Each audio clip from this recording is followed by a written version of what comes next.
Саламатсыздарбы урматтуу көрүүчүлөр, Кыргыз спортту каналында тур жыйынтыгы чыгарылышы жогорку лигада 13 турдук беттештери жыйынтыкталды.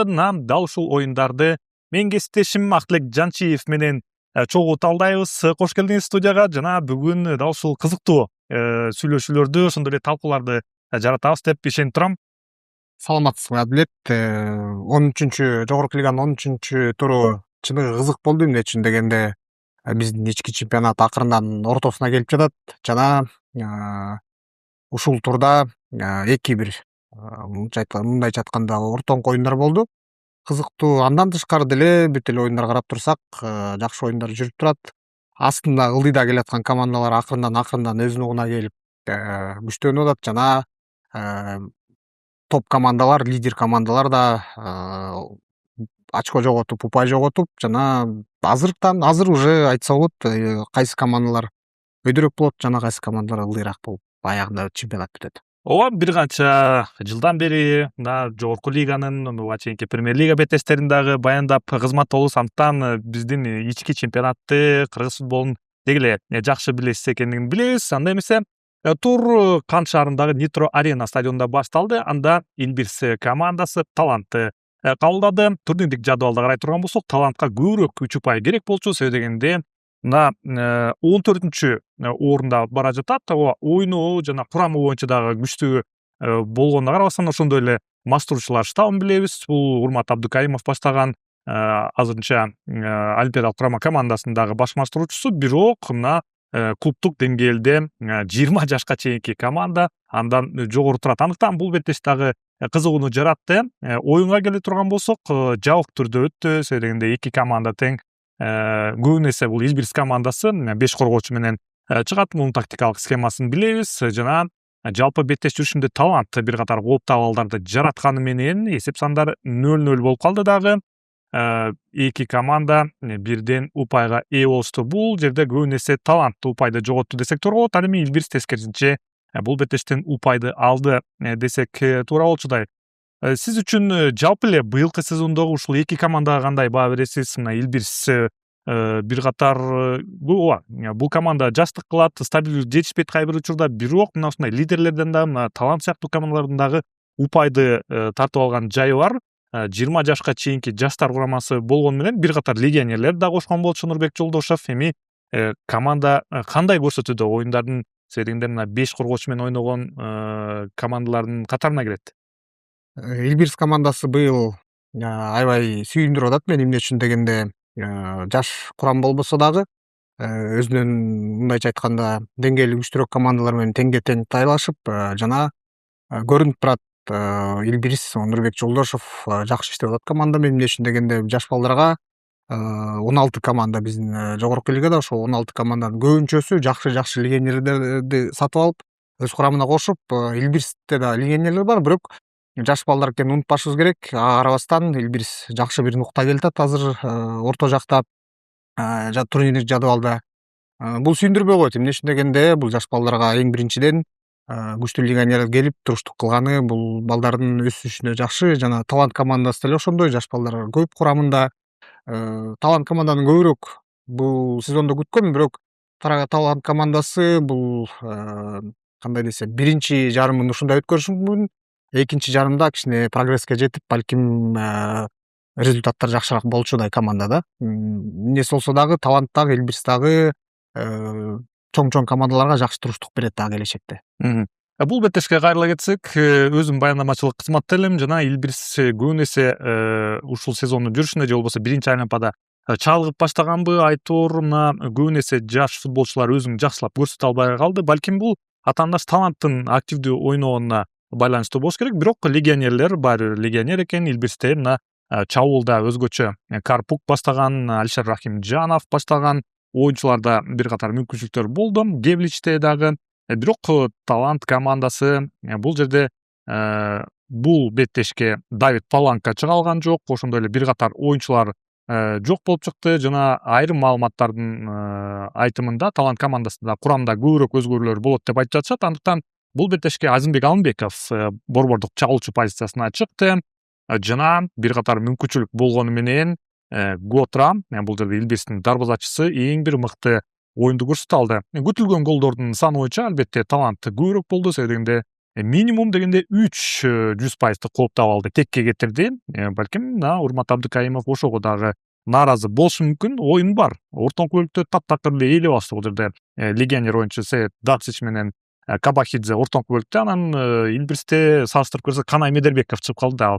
Көбүн эсе жаш оюнчу экен, анан ошондой эле анын ордуна экинчи таймда Медербековдун ордуна Жамболот Ормонов чыкты. Бирок мына Кафада көрсөткөн оюнду дээрлик көрсөтө алган жок. Демек ушул бир аз да болсо мына биринчи айлампанын жүрүшүндөгү ушул физикалык күчтүн же болбосо физикалык жактан бир аз чарчап баштагандай туюлду да мен үчүн Илбирс. Балким муну кийинки беттеште дагы тескеринче көрсөтүшү мүмкүн, далилдеши мүмкүн. Бирок мен үчүн ошондой таасирди калтырууда.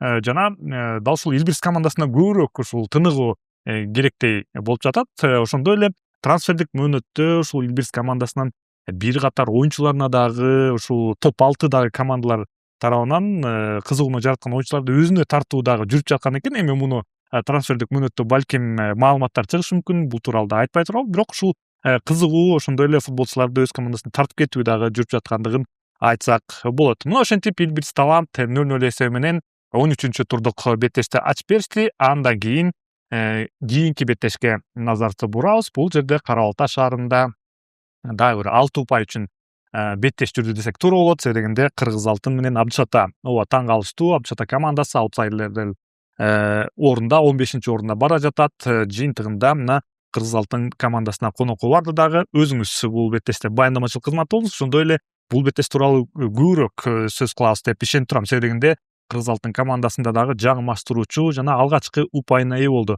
Голдордун саны көп, 4 гол албетте. Жана Абдыш Ата командасынан бул жерде Умар Талантбековдун дубль жасаганы дагы бир жаш оюнчунун өзүнүн ачылып жаткандыгы, ошондой эле голдорду жаратып жаткандыгы кубандырбай койбойт. Мына жалпы эле мына Кыргыз Алтын командасы жаңы маштыруучунун жаңы оюну же болбосо бир стилди байкай алдыңызбы? Мурунку беттештерге салыштырмалуу кандай өзгөрүү бар экен?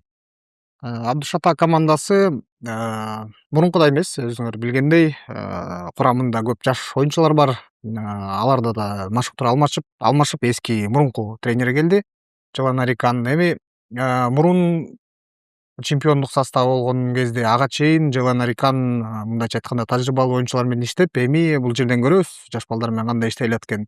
Бирок карап турсак, Абдыш Атанын жаш балдары жаңы, кээ бирлери дебют кылып, кээ бирлери жаңы чыгып атканына карабастан оюн бар экен, оюн жакшы экен. Абдыш Атанын академиясы мындай турукташып калган жакшы академия. Бир аз эле кичине ошо тажрыйба жетпей элек, балдарга оюну жакшы. Умар Талантбеков 2 жолу гол киргизип, жаш бала жакшы оюн көргөздү.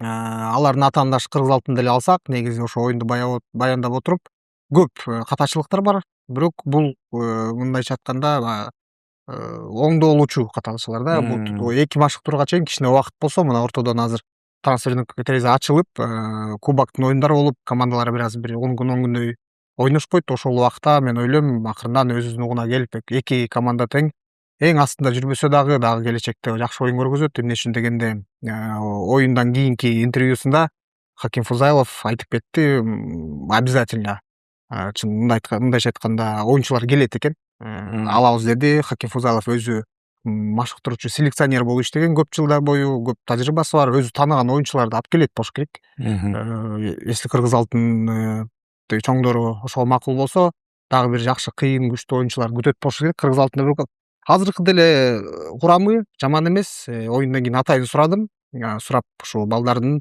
мындайча айтканда самоотдачасы, оюнга кандай берилди десем, ал жагы мага жакты дейт. Самоотдача жагынан суроо жок, жакшы эле дейт. Бир аз эле ошо бир 2-3 позицияга бизге жаңылануу керек деди. Абдыш Ата боюнча жаңылануу болобу болбойбу информация жок, билбейбиз. Бирок могу деле азыркы деле жаш балдары кичине тажрыйба топтосо жакшы оюн көргөзөт деген ойдомун да. Эми дагы бир кызыктырбай койгон суроо, ушул 2-2 эсебине кайсыл команда же болбосо кайсы маштыруучу көбүрөөк ыраазы болду? Беттештен кийин балким айтса деле керек. Оюн тең эле болду. Беттештен кийин Хаким Фузайлов айтып кетти, бизде шарттар көп болду киргизгенге. Көп эле болду Кыргыз Алтын гол киргизгенге, мындайча айтканда шанстары. Анан реализациясы кичине эметип койду, подбайт этип, балдар киргизе албай калды голду. Моменттерди алсак, теңге тең эле болду, 50-50 болду. таблодо болгон счет ошо оюнду баарын көргөздү да. 2-2 бул справедливый результат да, мындайча айтканда. Демек Кыргыз Алтын командасы бул беттеште албетте өзүнүн эрки, өзүнүн мүнөзү бар экендигин даана көрсөттү болуш керек. Себеби Кара Балтай шаарында билесиздер канчалык кайсыл команда келбесин бул команда беттеште өзүнүн оюнун тартуулоого даяр команда болчу жана Абы Чата командасына беттеш жүрүшүндө жеңилип жаткан болчу. Умар Талатбеков эсеп сандарын ачкан, бирок Азамат Өмүралиев баштаган Кыргыз Алтын баары бир эсеп сандарын теңегенге үлгүрдү дагы жана жеңиш алып келе турган голду эч ким киргизе алган жок. Беттештен кийин Азамат Өмүралиев беттештин дал ушул мыкты оюнчусу аталды дагы. Жыйынтыгында Кыргыз Алтын командасы буга чейин 3-чү турдан бери упай ала элек болчу. Ошондон бери жеңилүү сериясы уланып бара жаткан. Ошол серияны токтотту. Мен ойлойм бул психологиялык абал же болбосо психологиялык жактан дагы бир жакшы бир жыйынтык десек туура болот. Сезондогу 3-чү тең чыгуусу жана 3 упайды Кыргыз Алтын командасы ээ болду. Бирок дагы да болсо 16-чы орунда. Ал эми Абы Чата да калса эмес 8 гана упай менен 15-чи орунда.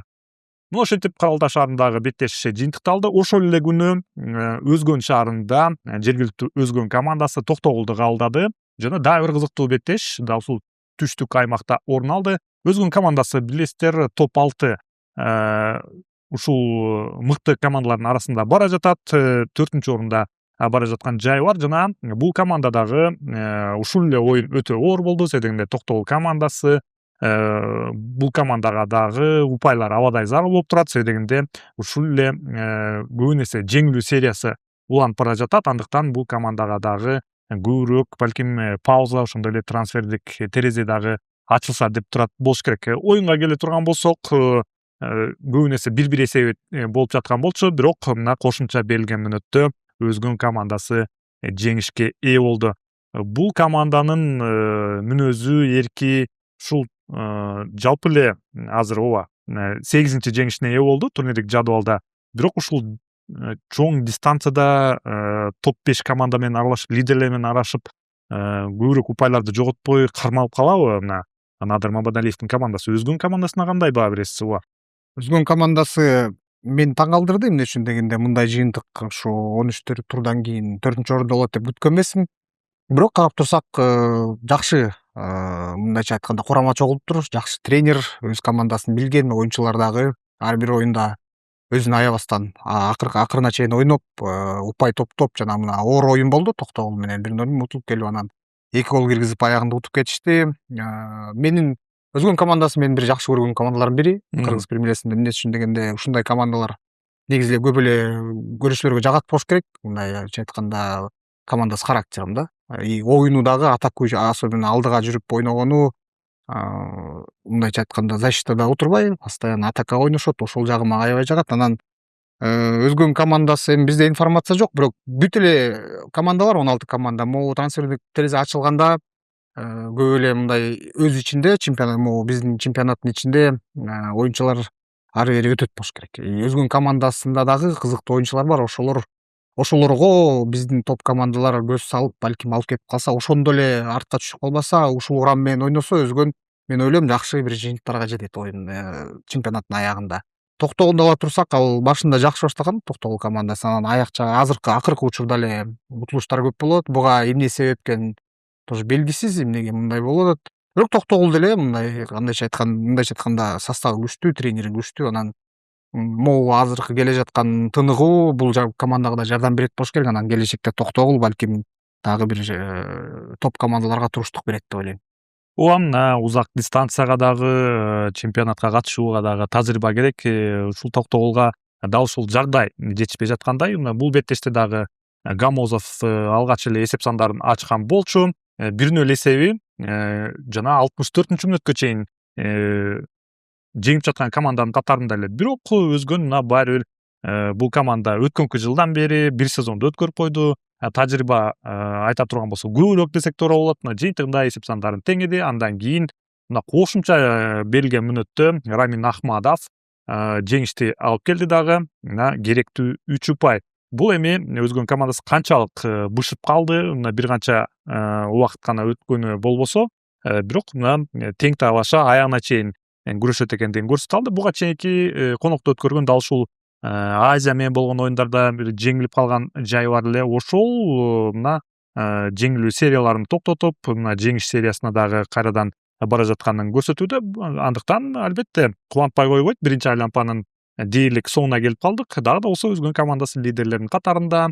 Команда дээрлик өз оюнун таап алган дагы, жыйынтыгында мына ушундай оор жүрүп бара жаткан беттеш болсо дагы өзгөн командасы жеңишти алып кетүүдө. Ал эми токтогул командасы сиз айткандай эле ооба курамы күчтүү, бирок бул турда дагы упайды алам деген ниетте болчу. Дагы да болсо команданын лидерлери же болбосо Мирбек Ахматалиев баштаган оюучулар өз сөзүн айта албай жатат деп ойлоп жатам. Жана дагы бир айрым маалыматтар боюнча бул эми расмий азырынча маалымат боло элек, жергиликтүү тажрыйбалуу адистердин бири дал ушул токтогул командасында чакырылып маштырып калышы мүмкүн экендиги айтылып жатат. Муну эми балким жакын арада болуп калышы мүмкүн. Мен үчүн ушул жагдай токтогул командасына көбүрөөк керек болуп жатат. Жаңылануу, балким жаңы маштыруучунун келиши менен команда жаңы бир дем менен оюндарды өткөрөт деп ишенип турам.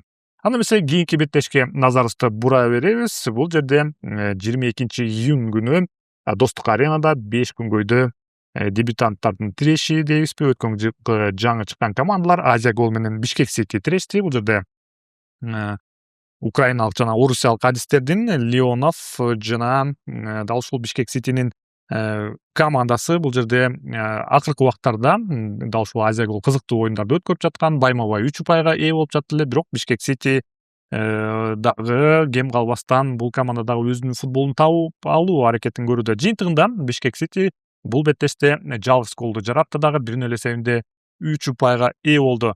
Мына көбүн эсе тажрыйбалуу адистер келип баштады командаларыбызга. Эми ошолор канчалык өзгөртүүдө? Азыр байкасаңыздар, Азия Гол, Бишкек Сити өткөнкү сезонго салыштырмалуу быйылкы сезондо таптакыр башкача команда деп айтсак болот. Буга кошуласызбы? Ооба, кошулам албетте. Эмне үчүн дегенде, тажрыйба, 1 жылдык тажрыйба болсо дагы тажрыйба.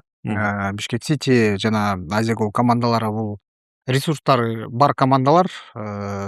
Буларга бир тоскоол болгону эки командага чемпионатты мартта башталып, анан менин оюмча эки команда тең мындай аягына чейин өзүнүн курамдарын толуктай албай калды да. Керектүү оюнчуларга жетише албай калды. Анан ортодон ушул башка өлкөдөн күчтүү машыктыруучулар келгени бул албетте бизге аябай чоң плюс биздин чемпионатка. Анан дагы бир жолу айтып кетем, эки команда тең өз сөзүн аягына чейин айта элек. Мына экөө тирешип 1 гол бүт баарын чечип койду бул оюнда. Бишкек Сити сиз айткандай жакшы результаттарды, жакшы упайларды топтоп жакшы келаткан команда. Жада калса топ командаларга да оюндарын көрүп атабыз. Жакшы туруштук берип эле, бир аз жетпей калып атат Бишкек Ситисине. Ошол нерселерин акырын четке чыгарса, Бишкек Сити да экинчи бөлүктө, биздин экинчи айланпада, биздин чемпионатта жакшы результат көргөзөт деп ойлойбуз. Эмне үчүн дегенде, топ командалар мына алга утулбай келе жаткан жагы утулбай келе берсе, бул команда чемпион болуп кетет. Биз мындай жөнөкөй көрүүчүлөр катары мындай чемпионствого көбүрөөк команда атандырса жакшы болмок. Анан ушу Бишкек Сити менен Азия Гол командалары ушундай командалардын бири, теңге тең туруштук бере алат деп ойлойм келечекте. Айта кетүү жагдай, бул беттешке назар бура турган болсок, Азия Гол командасынын башкы маштыруучусу техникалык зонада болгон эмес дегенде, тартип комитети атайын чечим менен Леоновду дисквалификациялангандыгы балким ушул жагдай дагы таасир этип калган дейм. Бишкек Сити 1-0 эсебинде жана Исхак Замирбековдун голу менен жеңишке ээ болду. Айта кетүү жагдай, эгер деле дал ушул жогорку лиганын беттештерин байма-бай көрүп жаткан болсоңуздар, эки команда тең жаш оюнчуларга мүмкүнчүлүк берген командалардын катарында. Исхак Замирбеков дебюттук гол жана жаш оюнчулардын бири. Азия Гол дагы эгер деле өткөнкү беттештерди карай турсаңыздар, жаштар лигасында, ошондой эле дубль командасында ойногон оюнчуларга байма-бай алмаштырууга чыгарып мүмкүнчүлүктөр берүүдө. Бул эми жакшы көрүнүш, албетте. Жогорку деңгээлдеги беттештерге чыгып, анын даамын сезип, өздөрүнө болгон ишеним дагы күчөйт. Андыктан дал ушул эки команданын ошондой стратегия менен, ошондой стилде алып бара жаткандыгы албетте айтпасак болбойт. Бул эми салыштырмалуу, албетте топ командаларда андай көрсөткүч жок. Бардык командалар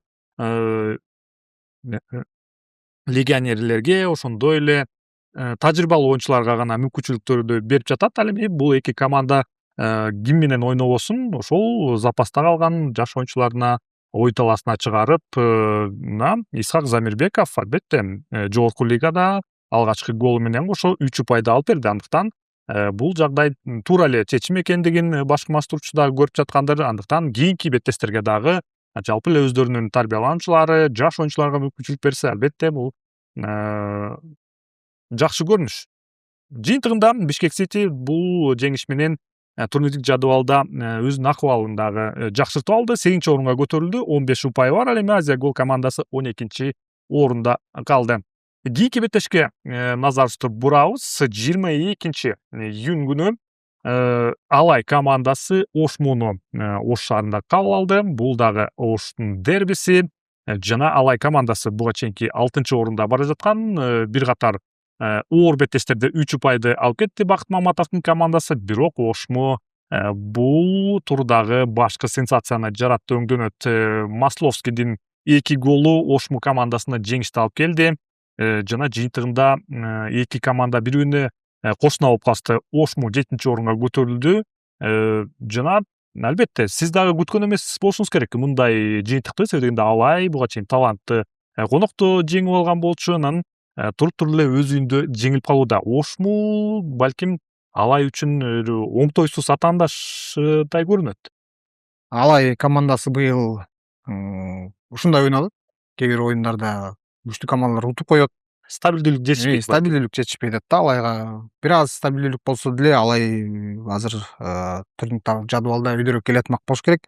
Эми Ошму командасы 2-0 2 гол киргизет, утуп кетет деп мен деле аны ойлогон эмесмин. Өзүм көрөрмандар деле ойлогон эмес болуш керек. Бирок ага карабастан Ошму 2-0 эсеби менен Алайды жеңип, көп кишини таң калтырды. Көп болельщиктерди мындайча айтканда мен да таң калдым. Анан мындай карап көрсөм, буга деле таң калбаш керек. Алай мен айткандай стабильность жетишпейт. А Ошму командасы бул тоже ушундай командалардын бири. Ар бир тур сайын өзү оюн жакшылап, дагы мен мындан ары ойлойм Ошму дагы көп эле топ командаларын мындайча айтканда канчып очколорун жоготтурат болуш керек. Ооба, бул беттеште карай турган болсок, Танимова Ошму командасынын быйылкы сезондогу эң бир башкы легионери болууда. Кезинде АПЛ командаларындагы академиясына тарбияланган оюнчу экен. Дээрлик 2 голду жасап койду. Биринчи голду карасаңыздар, алыстан узатылган соккусу дарбазачы кайтарды, бирок кошумча соккуда Масловский өзүнүн ордунда болду. Жыйынтыгында эсеп сандары 1-0 жана экинчи таймда дагы бир гол. Кайрадан эле коргонуу сол тараптан катачылык, Танимова айпанчанын ичинде жана голдук пас. Биринчи голду дагы алып карай турган болсок, дээрлик Танимова жыйынтыгында 2 голду жаратып койду. Жана сиз дагы көрсөңүз керек, буга чейинки Ошмунун беттестериндеги Танимова өткөнкү сезондогу Ричард Ромарио сыяктуу башкы легионер болушу дагы мүмкүн болууда. Эми Ошму командасынын ушундай тапкычтыгына кандай баа бересиз? Кайдан жайдан болсо да легионерлер таап чыгышат дагы. Жыйынтыгында ал оюнчулар барган сайын экинчиден же болбосо башка чемпионаттардын өздөрүн көрсөтө албаса, биздин чемпионатка келип ачылып кетишеби, айтор мына ушундай көрсөткүчтөр. Өзгөн команданын мындайча айтканда селекцион отделине баа бериш керек. Ошму командасынын. Эмне үчүн дегенде былтыр Ричард Ромарио жакшы оюн көргөзүп, башка командага өтүп эми тилекке каршы жаракат алып калды. Быйыл мына Танимова өзүнүн ойлосонун көргөзүп келатат. Жана андан тышкары деле башка оюнчуларды деле айта кетсек болот. Эмне үчүн дегенде алар болбосо деле Танимова балким мындай ойномок эмес беле. Бирок сиз айткандай мына Англия премьер лигасынын тарбиялануучулары, командалардын тарбиялануучулары бизге келип атканы Кыргызстан чемпионатына жана бияктан оюн көргөзгөнү эми салыштырып кереги жок Англия менен Кыргызстанды. Бирок ага карабастан мына Англиядан өзүн көргөзө алса да биздин ички чемпионатка келип өзүн көргөзгөнү, легионерлер жана мына Танимова 2 гол берип, 2 голдук пас берип өз командасына жеңиш алып келди. Мындай дагы бир жолу айтам, таң калышпаш, көп таң калбаш керек да бул өткөн иш дегенде опять. Ошму командасы бул сиз айткандай селекцион отделы жакшы иштейт экен, былтыр эле доказали. Быйыл деле мына составы жакшы, тренери жакшы. Анан азыркы мына таблицада турганы ортодо 7-орунда. Бул эң акыркы жыйынтык эмес, дагы бир аз ушундай оюн көргөзсө Ошму командасы ошол дагы таблицадан өзүнүн ордун жакшылап көтөрүлчү командалардын бири. ооба, өткөнкү сезондо дагы 6 орунга чейин жетип барган болчу Ошму командасына жана өзүнүн тарыхындагы эң жогорку көрсөткүчтөргө ээ болду. Демек, мына эми жайкы трансфердик мүнөттө эң башкы максат, эң башкы бул жерде Танимовону өз командасын сактап калуу болуп атат. Себеби дегенде ал оюнчуга дагы балким ошол эле алай, балким сунуш берип атайын алып кетүү аракетин көрөт. Мына эми бул жайкы трансфердик терезе өтө кызыктуу болчудай. Мен ушундой нерсени күтүп жатам. Себеби дегенде командалар көп, ачылып кеткен оюнчулар дагы андан көп. Андыктан трансферлер ички чемпионатта дагы активдүү болуш керек. Анда эмесе биз 13 турдук беттештеги алгачкы борбордук беттешке маани беребиз. Бул жерде Таластын Азия командасы Мурас Юнайтедти кабылдады. Өткөнкү жума күнү эле ушул эки команда бири бири менен кес келишкен болчу. Чейрек финал болчу анда Кыргыз Республикасынын кубогунун алкагында алгачкы беттеш эсеп сандары 1-1 болуп жыйынтыкталган жана бул беттеште дагы ошондой оор чыңалуу менен өткөн беттеште күтүп жатышкан көрөрмандар, ошондой эле мен дагы ошондой беттешти күтүп жаткам. Бирок жыйынтыгына келгенде Мурас Юнайтед ири эсептеги жеңишке ээ болду. Анын башкы себеби Эрбол Атабаевдин оюнга чыккандыгы болдумдунат. Себеби дегенде кубоктук беттеште жаракатына байланыштуу чыга алган эмес жана Мурас Юнайтед Эрбол Атабаев менен башка команда, Эрбол Атабаев жок, бул башка команда болуп жатат. Сиз дагы ушундай жеңишти күткөн белеңиз? Бул жеңиш менен Мурас Юнайтед дагы да болсо чемпионаттын чемпион боло турган башкы фаворит экендигин далилдеп койдубу? Албетте, биринчиден Мурас Юнайтед өйдөңкү саптарда келатат турнир жадыбалда.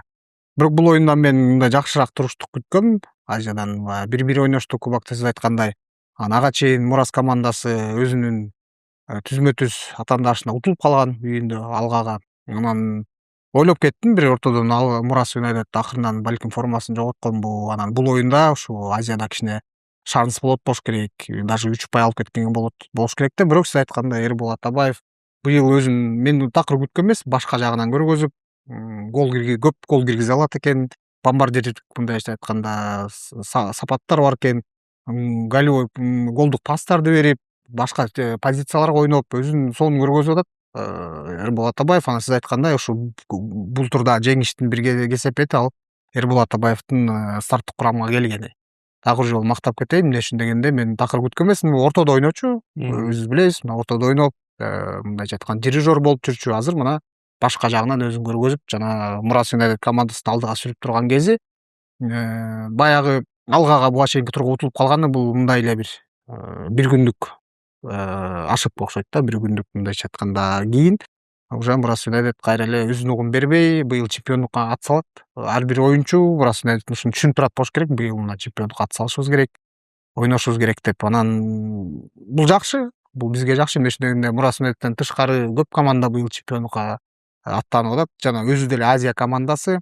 Бул 4-0 утулганы бул команданы наоборот түшүрбөй, Азияны наоборот ушу алдыга түртүп, мындай ойнобош керек деп балдар, оюнчулар жана тренерский штаб өзүн мындай түшүнүп, өзүнүн каталарын кийинки турларда Азия уже мындай оюн көргөзбөй, жакшыраак оюн көргөзөт экен деп ойлойм.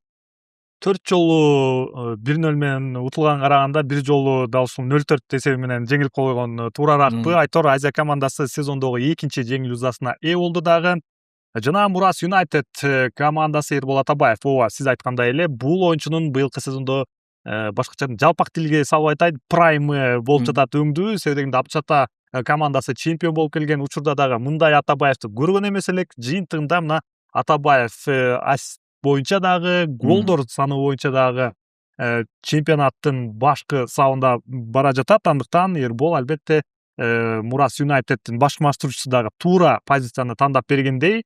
Мына бул экинчи гол албетте чындыгында кантип каршы чабуулду уюштуруу керектиги боюнча мастер-класс орун болуп алып калды.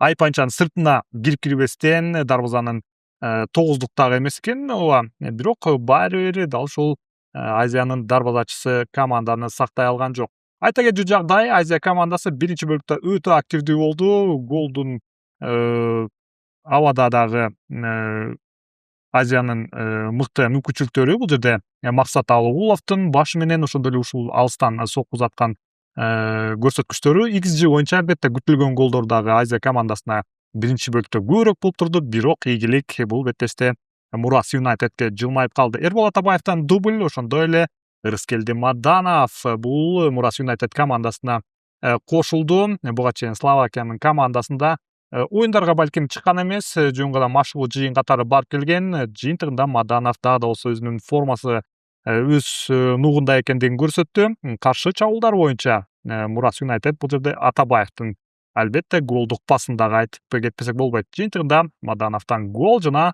азыр 4-чү голду көрөбүз. Бул эми айта кетчү жагдай балким менин оюмча жогорку лига үчүн жарнама болуп калдыбы. Айтор мына Мурас Юнайтеддин коргоочусу алыстата тебет дагы, аны топту Маданов ээлик кылат. Жыйынтыгында 4-чү гол Мурас Юнайтед үчүн эң бир маанилүү гол жана жеңиш деп туралы. Жыйынтыгында турнирлик жадыбалда Азия командасына жетип барды. 29 упайдан.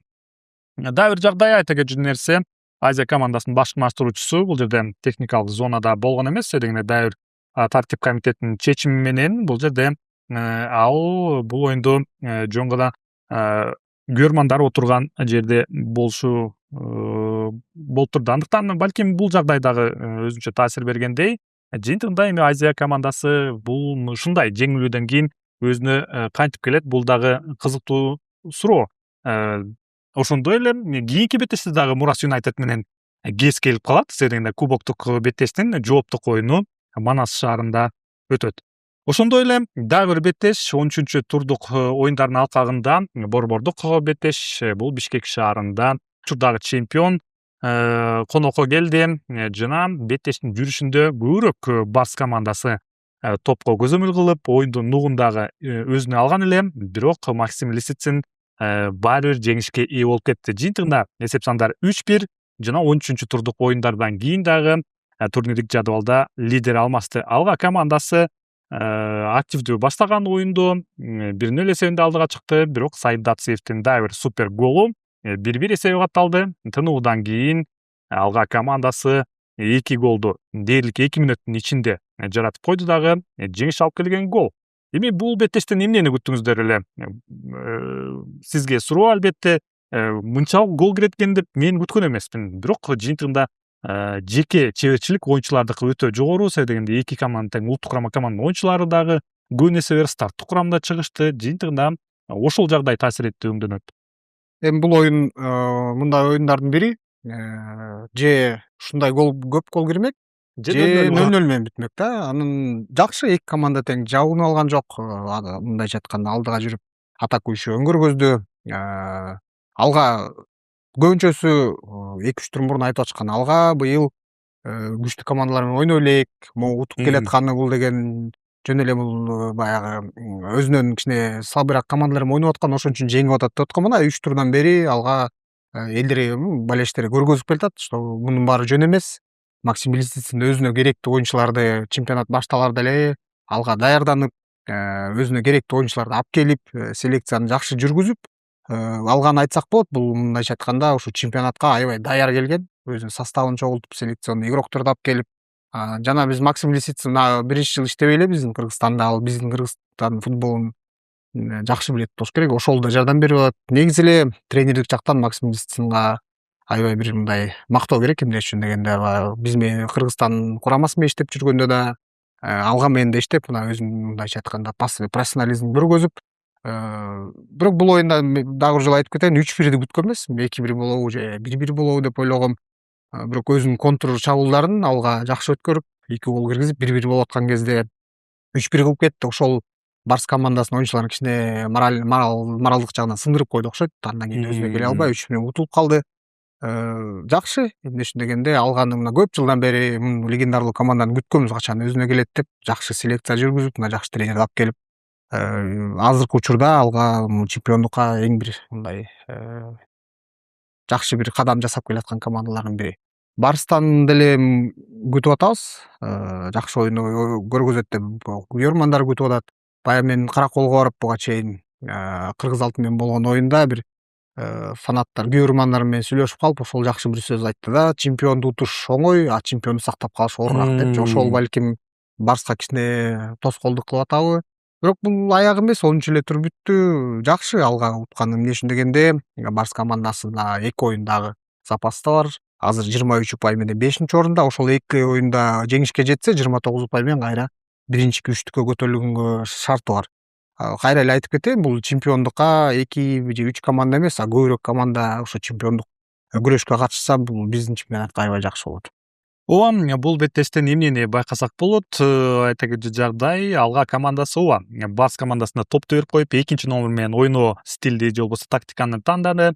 Ал эми Барс командасында өткөнкү сезонго салыштырмалуу бул жерде тактикалык ийкемдүүлүгү өтө жогору болуп баштады. Себеби дегенде старттык курамда Валерий Кичин борбордук коргоочу эмес, же болбосо сол тараптагы коргоочу эмес, ортоңку бөлүктөгү жарым коргоочу позициясына чыкты жана 0-1 эсебинде жеңилип баштаган соң дароо биринчи таймда эле алмаштырууну жасады. Балким Франсис Боннет жасадыбы, же болбосо Канибет Аралбаев, Айтор футзалдагыдай эле Бекжан Сагынбаев оң тараптагы коргоочуну алмаштырды дагы. Анын ордуна вингерди чыгарды. Ал эми Кичин борбордук коргоочу позициясына өттү дагы. Мына ушундай позициядагы алмаштыруулар жыйынтыгында голду алып келди. Бул жерде Дациев дагы сол тарапта баштаган. Анан Бекжан Сагынбаев кеткендиктен оңго өттү дагы. Мына ушундай позициядагы өзгөрүүлөр голго алып келди. Дациевдин голу. Бирок экинчи таймда дагы Барс көбүрөөк топко ээлик кылып жатты. Ошол топту көзөмөлдөөсү кооптук абалга айланбай жаткандыгы башкы суроо болуп жатты. Бул эми кайра Жыргалбек уулунун оптималдык формасына кайтып келе электиги, же болбосо ушул лидерлик позициясына бир аз оюндун жүрүшүндө дагы Эрмек Кенжебаев менен бирге бир тирешип калды. Анан Кенжебаев улам ошол жеке тирешти жеңип жатты. Анан кайра Жыргалбек уулу оң тараптан солго өттү. Сол тараптагы коргоочу менен тирешип калды. Кенжебаев өтө мыкты оюнду көрсөттү. Демек бул беттешке ушундай күрөштөр өтө көп болоорун түшүнүшкөн дагы оюнга дээрлик даяр чыгышты. Анан алга командасы каршы чабуулда 2 алыска чыгарып берүү менен голду жаратып койду. Бул жерде Каймерк жана алмашууга чыккан Дасилва болду. Жыйынтыгында 3-1 буга чейин эле алга дагы Мурас Юнайтедди ушундай стилде жеңип алган. Анда дагы 3-1. Жыйынтыгында эсеп сандары дал ушул алга командасына жеңишти алып келди. Беттештен кийин Максим Лисицин айтып өттү. Ооба, биринчи орун кошумча жоопкерчилик, бирок турнирлик жадыбалды биз күзүндө карайбыз деп айтып өттү. Андыктан баары бир жакшы болуш керек. Эгерде өзүңүн командаң биринчи орунда бара жатса, бул канчалык деңгээлде ооба жоопкерчиликти берет, бирок кууп бара жатканга караганда лидерлик позицияда турган көбүрөөк жакшы бейм. Андыктан Барс командасы канчалык деңгээлде эми кийинки турларда ошондой эле өзүн көрсөтө алат. Сиз айткандай эле туура, албетте чемпион болуу оңой, чемпиондукту коргоо андан да кыйын дегендей. Бирок командада Мирлан Мурзаев сыяктуу, Валерий Кичин сыяктуу, кайра Жыргалбек уулу сыяктуу лидер оюнчулар болгондуктан бул команда акыр аягына чейин күрөшөт. Андыктан бул жеңилүү жөн гана дагы бир өзүнүн каталарын иштөө аракети. Балким кийинки беттештерден дагы Барсты оюндардан көрмөкчүбүз. Дагы бир кызыктуу беттеш. Бул жерде Кочкор Ата шаарында тур жыйынтыкталды. Анда Нефчи командасы Дордой менен кес келди. Бул эки команда да буга чейин кубоктук беттеште чейрек финалда кес келген. Анда дагы 1-1 эсеби катталган. Бирок кайсыл команда каталардын үстүнөн көбүрөөк иштегендиги бул турдук оюнда көрүнүп калды. Дордой командасы жеңишке жетишти. Эсеп сандары 3-1. Бул жерде Энис Батырканов гол жаратты жана жеңиш алып келген. Бул голдор биринчи бөлүктө Дастанбек Токтосунов эсеп сандарын теңегени менен Жамалетдинов баштаган Дордой бул жерде жеңишке ээ болду. Муну менен Беларус адиси Вадим Скрипченко акырындык менен жаңы командасына дагы көнүп келүүдө. Эсеп сандары 3-1. Деги эле болсо ишенимдүү жеңиш. Эми Дордой командасына бул 3 упай дагы да болсо алдыңкы оюндарга жеңишти алып келет болуш керек. Себеби дегенде дароо 9-орунга көтөрүлдү. 14 упайга ээ болду. Жана күзүндө бул команда Кыргызстандын атынан эл аралык турнирге да чыгат. Андыктан байма-бай даярдыкты эмитен көрүп баштаса керек. Деги эле бул эки командага же болбосо Дордойдон баштайлы. Мына ушундай өзгөрүү болду. Буга чейин аутсайдерлердин катарында эле ушундай болуп калат деп ишендиңиз беле? Ооба, ишенгем. Эми Дордой бул Дордой да. Эмне үчүн дегенде башында турнир жадыбалынын аягында келатканда көрдүк, бардык көрөрмандар таң калып, Абдышат жүргөндө ошо Дордой жүргөндө, бирок Дордой Абдышатка караганда курамы мындайча айтканда эми күчтүүрөөк дебейм, бирок тажрыйбасы көбүрөөк. Жана жаңы тренери келип дагы өз тажрыйбасын көргөзөт. Ал кыйын специалист, жаңы келген тренер. Анан Дордой мына 13 турдан кийин 9 орунда, акырындап үстүңкү 5-ке көтөрүлсө таң калбайм. Жана булар өз оюнда жанагы сиз айткандай международный турнирди алып жүрөт. Ал деле тоскоол болбостой, составы жакшы экен, легионерлери кыйын экен. Мына биз оюн көрүп атып, кийин ошо легионер менен таанышып, көрүп, могу бул оюнга 3-1 болгону бул мындайча айтканда ушундай эле болуш керек болчу. Нефтчи быйыл аябай кыйналып келатат. Эмне себеп менен билбейм. Кээ бир оюндарда жакшы көргөзөт, кээ бир оюндарда такыр өзүн таштап оюнчулар көргөзө албайт. Анан 3-1 болгону бул эми Дордой жакшы ойноп жеңишке жетти. Заслуженный результат мындайча айтканда. И Дордой дагы буюрса таблицадан көтөрүлөт деп ойлойм. Нефтчи командасы деле ошондой. Мындайга чыгарасак составы начар эмес Нефтчиники. Сиз жанагындай эле Алайга окшош Нефтчиге кичине стабильность жетпей атат окшойт. Ооба, Дордой өзүнүн стилинде ойноп, флангтан чабуулдар жыйынтыгында Батыркановдун дагы голун көрсөңүздөр керек. Бул эми чындыгы Дордойдун стили. Ишенимдүү жеңиш жана Нефтчи командасы сезондогу 8-чи жеңилүү ызасына ээ болуп калды. Муну менен ал жеңилүүлөрдүн 4-чү команда, жеңилүүлөрдүн саны боюнча сегизгенде Нефтчиден көбүрөөк жеңилүүнү Кыргыз Алтын командасы, Абдышат жана Токтогул командалары ээ. Андан кийин эле Нефтчи турат. Канчалык бул көрсөткүч? Албетте өтө кыйын. Нефтчи командасына бул команда бир катар тажрыйбалуу легионерлер бар экенин билебиз, бирок мына ушундай көрсөткүчтөр, демек мен ойлойм ушул Нефтчи жана Дордой командасында трансфердик терезеде көп өзгөрүүлөр болушу толук мүмкүн. Дордойго билебиз. Бул эми активдешпесе болбойт. Себебинде курамды күчөтүү керек. Күзүндө эле, күз болсо эле эми көз ачып жумгуча эле келип калат дагы. Чакырык лигасында бизге жалпы эле Кыргызстандын клубтар коэффициенти өтө зарыл болуп турат. Балким ушул эле сезондо жыйынтыкты мыкты тараптан көрсөтө турган болсок, Чемпиондор лигасына дагы чыгып калышыбыз толук мүмкүн болууда. Андыктан бул команда албетте курамын күчөтүүсү, ошондой эле жеңиштерди алып келүүсүн күтөбүз. Ушуну менен 13-чү турдук оюндары жыйынтыкталды жана турнирлик жадыбалда Алга командасы 1-орунга көтөрүлдү. 13 оюндан кийин 9 жеңиш жана 4 тең чыгуу бар. Бир дагы жеңилүү ызасыз бара жаткан команда. Бул эми ким Алганы жеңип алат деген суроо. 31 упай менен 1-орунда. 2-орунда Мурас Юнайтед бара жатат. Карамагында дагы бир запастагы бир оюну бар. 12 беттештен кийин 29 упай. 3-орунда Азия командасы ошол эле 29 упай менен. Өзгөн командасы 12 оюндан кийин 26 упайга ээ болуп 4-орунда бара жатат. Жана учурдагы чемпион Барс командасы 11 беттештен кийин 23 упайга ээ. Топ 6 командасында дагы болсо Алай командасы бара жатат. Бул турда жеңилүү ызасын тартып калды. 22 упай. Эгер деле жеңе турган болсо дароо 5-орунга көтөрүлмөк экен. Жана 7-орунга Ошму командасы жазылды. Бишкек Сити жана Дордой командасы өздөрүнүн ордун жакшыртып алышты. 8-ден жана 9-орунда бара жатат. Жана аутсайдерлер жакта абал ошондой эле. Абдышат командасы менен Кыргыз Алтын бирден упайга ээ болушту. 8 жана 3 упайга ээ. Ал эми ушул эле беттештерден кийин дагы бир кызыктуу оюндар бизди жакынкы күндөрдө эле күтүп турат. Ал Кыргыз Республикасынын чейрек финалдык беттештеринин жооптук оюндары. Анда Алай Ошто Алга командасын кабылдайт. Биринчи беттештен кийин эсеп сандары 1-0 Алга командасынын пайдасында. Эми жооптук беттеште кандай болот? Ошондой эле дагы бир чейрек финалдык беттеш Каракол шаарында өтмөкчү. Анда Барс Бишкек Ситини кабылдайт. Биринчи оюндан кийин эсеп сандары 3-2 болгон. Ал эми Дордой Нефтчи кайрадан беттешишет. Бул жерде Бишкек шаарында Дордой Кочкор Аталык команданы кабылдайт. Биринчи беттештен кийин эсеп сандары 1-1. Ал эми дагы бир топ беттеш бул Манас шаарында Мурас Юнайтед Азияны кабылдайт. Жана дал ушул чыгарылышты жыйынтыктоо соңунда 13-чү турдун башкы каарманын тандап алсак туура болчудай.